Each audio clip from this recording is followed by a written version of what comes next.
pull up a late 19th century photograph. A red brick building, long, sprawling, 6 stories high, towers on the corners, hand-cut sandstone around the windows, stonework that looks less like a hospital and more like a palace built for a forgotten government. Now look at the windows, count them if you want, stop when you get tired. This is the Trans-Allegheny Lunatic Asylum in western West Virginia. It was built as a hospital for the insane. The main structure is often described as the largest hand-cut stone masonry building in North America. Some sources even call it the second largest of its kind in the world, after the Kremlin. But here is what hits me. It was not a hospital in the way we use that word today. When it was planned, there were no X-rays, no antibiotics, no modern intensive care, no sterile surgical system like the one we recognize now. It was a hospital before hospitals became modern medical machines. And yet, the building was enormous. Some architectural descriptions say it had 9 acres of floor space under 3.5 acres of roof. The main building alone is described today as a massive 242,000 square foot structure. The corridors stretch on and on. The ceilings are high. The central tower rises over the whole place like a monument. Stone was quarried, cut, hauled, and set by hand. So what was all this really for? Let me show you what we actually know, because the answer is stranger than it first appears. Before 1900, surgery was changing fast, but it was not yet the clean, controlled, hospital-based system we imagine now.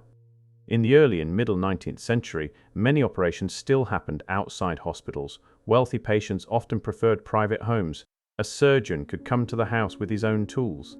The table might be a dining table. The light might be sunlight through a window.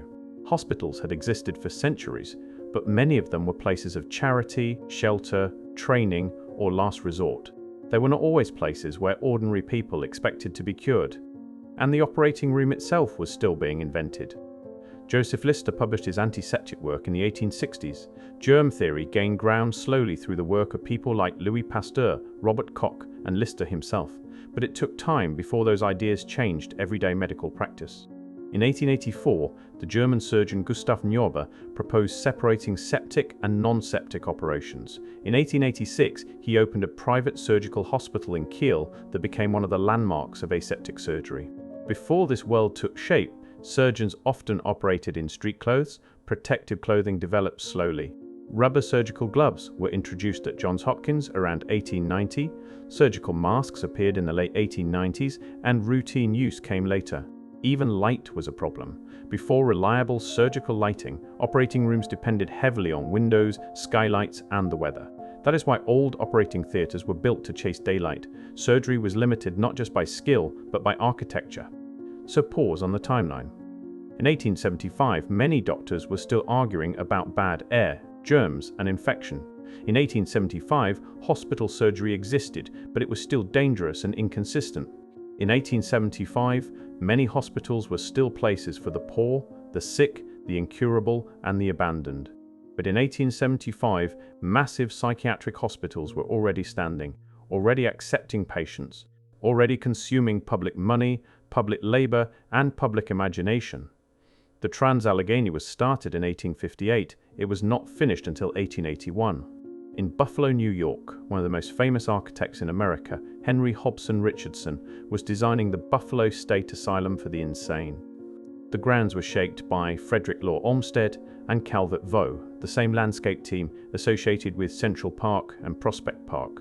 For an asylum, that is the part I cannot stop looking at. These were not ordinary buildings.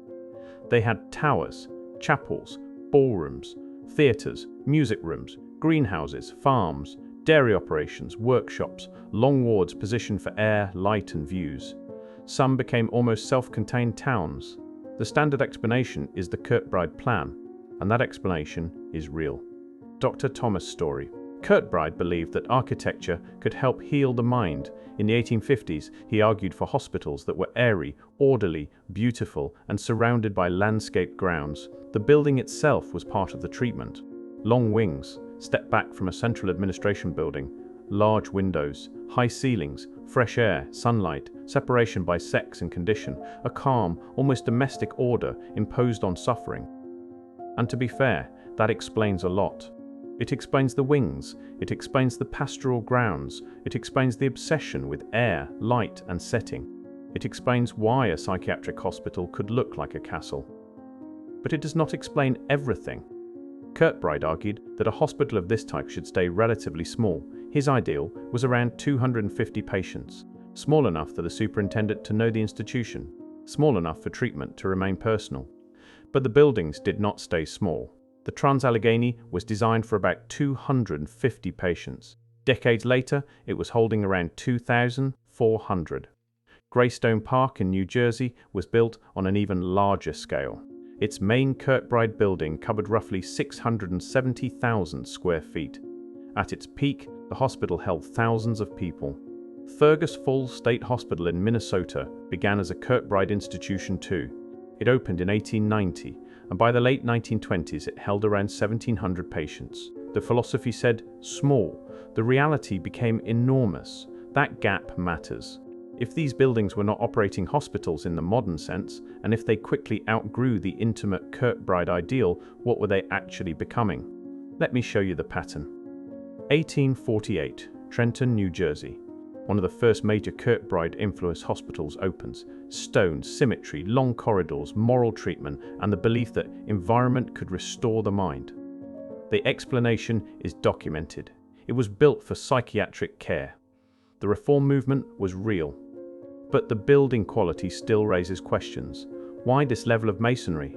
Why this level of ornament? Why doors, windows and corridors finished with a dignity usually reserved for courthouses, universities, churches and capitals? Then look at Paris. Lariboisière Hospital was built in the mid-19th century after cholera exposed the failures of older hospitals. It used the pavilion plan, separate blocks, air, light, ventilation, space. This was the age when architecture was expected to fight disease. Sometimes it helped, sometimes it was based on theories that later changed, but the buildings were built as if air itself could be engineered into a cure. That is what fascinates me. They were building cathedrals to fight invisible enemies they did not fully understand. 1874, Athens, Ohio. A Kirkbride hospital opens on a ridge outside town. Local brick, formal wings, a landscape meant to calm the mind. 1895, Buffalo, New York. Richardson's Asylum is completed. One of the defining works of Richardsonian Romanesque architecture. Heavy arches, red Medina sandstone, twin towers that still dominate the street. For an asylum. 1852, Washington, D.C. Congress establishes the Government Hospital for the Insane, later known as St. Elizabeth's. Dorothea Dix helped push for it. It became the first federally funded mental hospital in the United States. A psychiatric hospital funded by the federal government, placed on a large campus overlooking the Capitol. Not a side project, a national project. 1890. Fergus Falls, Minnesota. A massive state hospital opens in a town far from the centers of American power. The building grows over time into a landmark so large it reshapes the town around it. Again and again, the pattern repeats. Big architecture, public money, rural or semi-rural land, landscaped grounds, self-contained labor systems, a medical purpose wrapped in civic ambition. Look at the names involved: Dorothea Dix, Thomas Story Kirkbride, Frederick Law Olmsted, Calvert Vaux, Henry Hobson Richardson. These were not obscure people. They were reformers, designers, and architects who helped define 19th century America. So the question is not whether the asylums were real. They were real. The reform movement was real. The patients were real. The suffering was real. The question is why the buildings became so large, so permanent, and so ornate. Why did states build stone palaces for institutions that were supposed to be small, therapeutic, and intimate? Why did some of these hospitals become the largest buildings in their regions before many communities had anything close to modern medical infrastructure? This is where the gap appears, not a conspiracy, a gap. The buildings survive. The blueprints survive in archives, the public records survive in pieces, but the full story of construction is often scattered. Budgets changed, Plans changed, labor systems changed, political priorities changed, fires, closures, relocations, and neglect destroyed or separated records. The Trans-Allegheny took 23 years to complete. Greystone was demolished in 2015 despite preservation efforts. Buffalo survived and became part hotel, part restoration project, part monument. St. Elizabeth's survived in fragments. Part of its West Campus became connected to the Department of Homeland Security. The buildings remained, but their meanings shifted. And that is what makes them so haunting. Now, everything so far is grounded in documented history. Kirkbride wrote about hospital design. The asylum records exist, the buildings can be visited, measured, photographed, and compared. But what comes next is interpretation, not proof. A way of looking at the evidence. What if these buildings were never only medical buildings? What if they were also state building projects? A new state, a growing city, or an ambitious region could point to an asylum and say, look, we are civilized. Look, we care for our suffering. Look, we can build in stone. That would explain the scale, it would explain the towers. It would explain why reform, architecture, politics, and civic pride all seem to meet in the same walls. Evidence for this is not hard to find. Many of these buildings became postcards, they were shown off, they were landmarks, they employed local people, they bought local supplies, they made remote places feel connected to the modern world. Evidence against it is also fair. Public buildings in the 19th century were often grand. Courthouses, prisons, schools, and capitals were also built to express order and authority. Maybe the asylums were simply one part of that larger pattern. Here is another possibility. What if they were built for a medical future that never quite arrived? The designers believed in air, sunlight, order, and separation. They believed a carefully arranged environment could heal the mind and protect the body. They built as if the right building could solve what medicine could not yet solve. Then medicine changed. Germ theory gained acceptance. Surgery became cleaner. X-rays appeared. Laboratories grew more important. Drugs changed treatment. And suddenly, these enormous air and sunlight machines belong to an older idea of medicine. Evidence for this is everywhere in the architecture. The windows, the ventilation, the grounds, the long wards, the orientation to light. Evidence against it is simple too. Architecture always lags behind science. Large public buildings take years to plan and decades to finish. By the time one idea is built in stone, the world may already be moving on. And here is the third possibility. What if the word hospital is misleading us? Today, we hear hospital and think surgery, machines, medicine, scans, antibiotics, emergency rooms, and intensive care. But in the 19th century, a hospital could mean something else. A place of shelter, a place of order, a place of moral treatment, a place for people families could not care for, a place where society put the sick, the poor, the disabled, the disturbed, the abandoned, and the inconvenient. That does not make every asylum sinister. It makes the word complicated. When we call these places hospitals, we risk translating the past into a language it never spoke. The Trans-Allegheny was a hospital, but not like a hospital today. Buffalo was a hospital, but also an architectural statement. St. Elizabeth's was a hospital, but also a federal project. Greystone was a hospital, but also a monument to a public promise that eventually collapsed under overcrowding. That is the tragedy.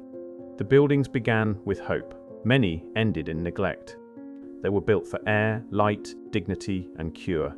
Then too many patients arrived, budgets tightened, staffing failed, treatments changed.